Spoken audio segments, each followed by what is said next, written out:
Je vais donner la parole à un écrivain, au sens où Albert Camus entendait ce terme. La parole est à M. Aline Badara Bèye, le président des écrivains du Sénégal.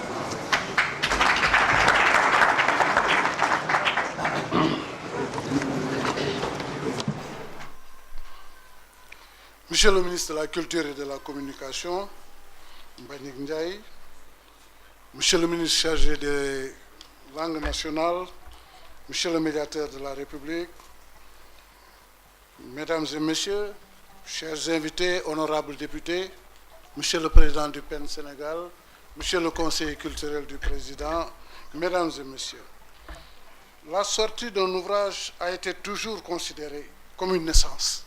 Et comme toutes les naissances, elle est célébrée pour ne pas dire fêtée. La cérémonie d'aujourd'hui, qui s'inscrit dans cette dynamique de reconnaissance mais aussi de sublimation d'une œuvre humaine, n'échappe pas à cette règle.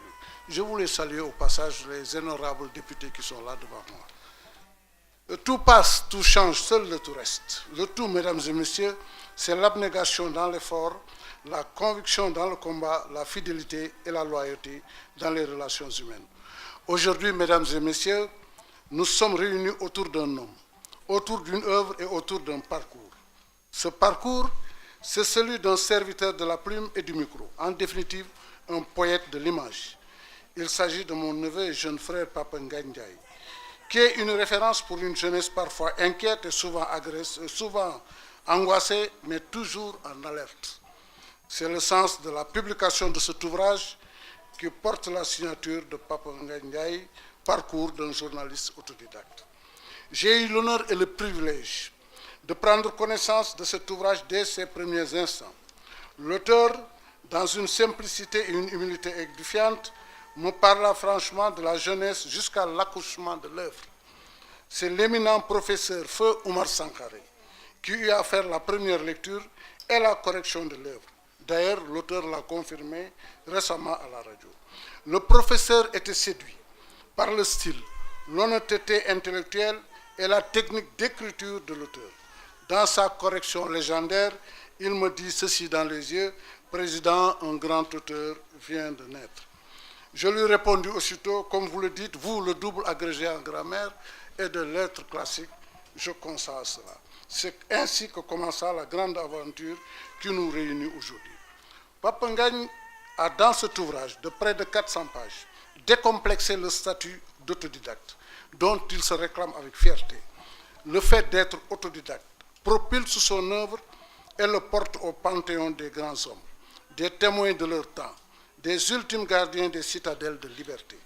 L'ouvrage, dans la classification des genres, est un essai, donc loin d'être une œuvre de fiction, théâtrale, romanesque ou nouvelliste. Il s'inscrit dans cette description narrative qui met le fait en exergue, mais qui n'étouffe point le commentaire. Il donne au dialogue et à l'échange un aspect contradictoire qui pourtant fixe les limites dans une maîtrise parfaite du temps, de l'ambiance et qui même fait parler les silences. Son enfance à Pikine, foyer d'exaltation populaire, témoigne son degré de courage et son combat pour l'existence, pour la survie tout court. Pikine, c'est aussi ce foyer ardent de contestation, mais aussi de jeunesse travailliste, où le refus à la facilité a trouvé une terre d'élection. Ceci explique aussi dans le style cet acharnement à faire parler l'invité, à l'arracher de son mutisme réactionnaire et silence coupable, à le bousculer parfois jusque dans ses ultimes refuges. Les chapitres développés dans ce livre, tels que l'affaire Farba Senghor, son recrutement à la TFM, la parité, la transhumance politique, l'électricité, les difficultés professionnelles des jeunes diplômés, la qualité et la nature de ses invités, comme Abdoulatif Coulibaly, Madiambal, Mamadou Lamine Keïta, Aïda Mbodj, Aminata Touré, Mamba Niang, Aliou Sall, Ousmane Ngom, Serigne Modou Kora, Maître El Hadji Diouf, et tant d'autres. Pour s'il en est encore besoin, la volonté manifeste et le courage de l'auteur de connaître la vérité dans toute sa splendeur, dans toute sa rigueur. Il lui arrive aussi parfois de prendre position. C'est le cas de la parité, de la transhumance, du coût de l'électricité, etc. N'ayant jamais l'air d'un donneur de leçons, Il n'ignore pas non plus la puissance de cette force fugace et imprévisible qui est la presse et qui n'a pas toujours besoin de courage pour vaincre. Il a donc appris à la domestiquer, à l'enrichir, à l'interroger, à la provoquer, mais toujours au service de l'information et de la communication. Le ton parfois dur, sans être agressif, permet souvent à l'invité de sortir de son calme, mais très vite ramené par un sourire rassurant. Cela se trouve aussi dans l'écriture fluide, élastique, aérée et attrayante. Incontestablement, cet ouvrage est bien écrit, dans un style glissant, débarrassé des clichés nocifs qui alourdissent et désorientent, mais il glorifie, interroge et stimule critique quand il le faut. La transcription étant souvent difficile et hasardeuse, pourtant l'auteur reste toujours fidèle aux arguments de ses invités, même s'il constate des divergences. C'est un signe majeur du talent de l'écrivain. Pour tout dire, l'écriture de cet ouvrage n'est pas banale, comme le disait le conteur Birago Diop. C'est cette simplicité de l'écriture qui fait de Pape Ngagne un écrivain doué, ayant le sens de la métaphore et de la mouvance des idées.